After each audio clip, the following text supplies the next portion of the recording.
Қордай аудандық орталық ауруханасында дәрігерлер клиникалық өлім жағдайындағы сәбидің өмірін сақтап қалды. Белгілі болғандай, нәресте бассейнге құлап кеткен екен. Қарқынды емнің нәтижесінде оның жағдайы тұрақталып, Тараз қаласына жеткізілген. Толығырақ аймақтағы тілшіміз жалғастырсын. Жансақтау бөліміне ауыр халде жеткізілген сәбидің жанын аман алып қалғандардың бірі Марина Қазбек қызы.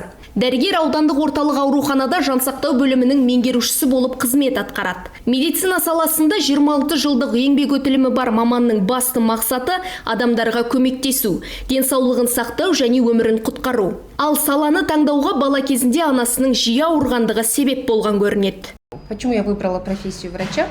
Потому что в детстве, когда я была маленькая, моя мама... Бала кезімде анам жиі ауыратын, оның денсаулығына алаңдап, болашақта дәрігер боламын деп мақсат қойдым.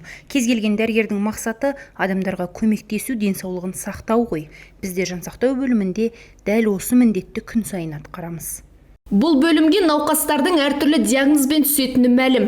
Жол көлік оқиғаларынан зардап шеккендер, жүкті және босанған әйелдер. Инфаркт пен инсульт алған адамдардың жанын сақтауды осындағы абзал жандардың міндеті. Ескеру керек, Қордай ауданы халықаралық маңызы бар тас жолдың бойында орналасқандықтан ауыр жарақат алған науқастар жиі жеткізіледі екен. Солардың бірі ерекше есте қалған сәбидің оқиғасы. Ребенок доставлен к нам в реанимацию. В крайне тяжелом критическом состоянии. Бала түскен кезде ес-түссіз болды. Дене қызуы қатты төмендеп кеткен, терісі көгерген, тыныс алуы мен жүрек қызметі әлсіз еді. Біз оны жасанды тыныс алу аппаратына қостық. Бұған асты көк тамырына катетер орнатып, қарқынды ем жүргіздік. Денесін жылыту үшін арнайы жылы ауа беретін құрылғы пайдаланылды. Бала бір тәулік бойы кома жағдайында жасанды тыныс алу аппаратында жатты. Біртіндеп жағдайы жақсарып, аппараттан ажыратуға мүмкіндік туды.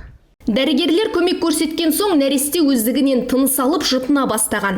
Қажетті ем толық жүргізілгеннен кейін жағдайы тұрақтанып, санитарлық авиация арқылы Тараз қаласындағы неврология бөліміне жіберіліпті. Айта кету керек, ауруханада мұндай оқиға жиі болатындықтан әрбір науқастың жағдайы мен өлімі дәрігер үшін де ауыр қайғы. Әр жоғалту біздің жүрегіміздегі кішкентай қасірет, дейді Марина. Мы не боги.